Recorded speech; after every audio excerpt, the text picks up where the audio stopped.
Merci, Monsieur le Président. Thank you, President. Tout d'abord, je voudrais First of all, I would like to congratulate His Excellency Mr. Jean-Yves Le Drian, Minister for Europe and Foreign Affairs of France, for presiding over this high-level ministerial meeting on Libya. I also thank Special Envoy Mr. Jan Kubis for his informative briefing.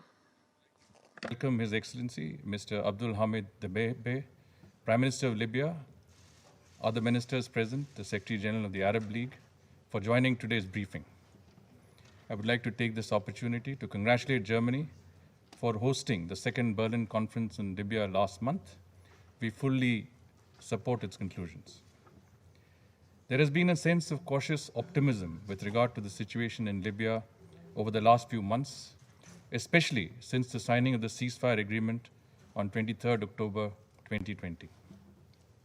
The Council witnessed and welcomed the political progress achieved, including establishment of the Government of National Unity, charged with the conduct of elections on 24 December 2021. However, as we heard from the Special Envoy, despite the progress, there are still causes for concern. The security situation remains fragile despite a reduction in violence.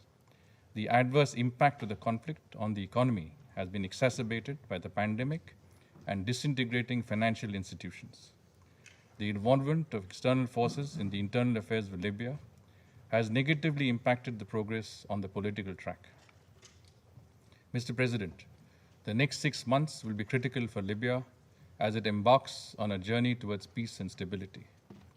It is incumbent on the international community and the Security Council in particular to continue to provide support to Libya in this critical phase. Today's meeting will, therefore, help in conveying a message to all stakeholders in Libya. In this regard, I would like to make the following suggestions. 1.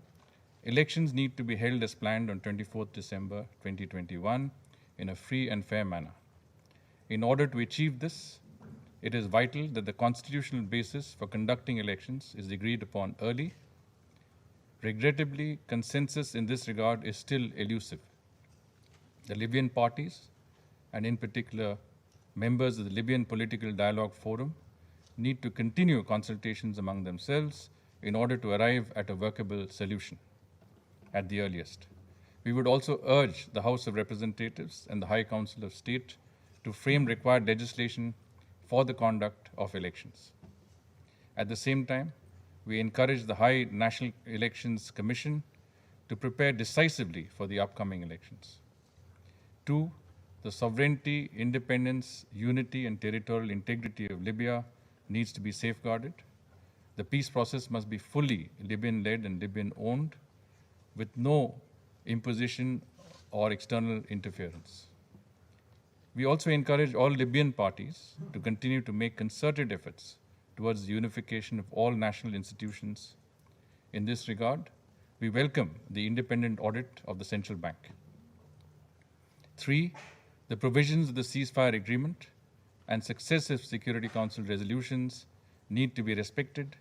Unfortunately, these provisions, in particular those related to the withdrawal of foreign forces and mercenaries, continue to be violated. It is equally alarming that the arms embargo continues to be blatantly violated, as repeatedly reported by the panel of experts. There needs to be a serious discussion within this Council on what further measures could be taken to ensure that the decisions of the Council on the withdrawal of foreign forces are implemented so that sustainable peace and stability prevails in Libya. 4. We must ensure that terrorist groups and affiliated entities are not allowed to operate unchallenged in Libya. The continued presence and activities of ISIL in Libya, as illustrated by the latest report of the Analytical Support and Sanctions Monitoring Team of the 1267 Committee, is of serious concern. The report indicates spread of such activities into the Sahel region as well. Libya has become a logistical platform for Al-Qaeda affiliates in Mali. This is a matter of grave concern due to the potential cascading effect it could have throughout the Sahel region. It is unfortunate that the issue is not drawing the attention it deserves. The international community must speak in one voice against terrorism in all its forms and manifestations. 5, we need to plan for the disarmament, demobilization, and reintegration of armed groups and non-state armed actors. We appreciate the fact that UNSMIL is prepared to render assistance to Libya in this process. Finally, an inclusive and comprehensive national reconciliation process is the need of the hour. We hope that all parties concerned would engage sincerely in this endeavor. We also urge the international community to support such a process. Mr. President, India has traditionally enjoyed close and mutually beneficial ties with Libya. The contributions made by Indian enterprises and professionals in critical sectors like energy, manufacturing, education, and healthcare continue to support the Libyan economy and society to this day. India remains committed to supporting Libya and the Libyan people in their endeavor to bring about lasting peace in their country.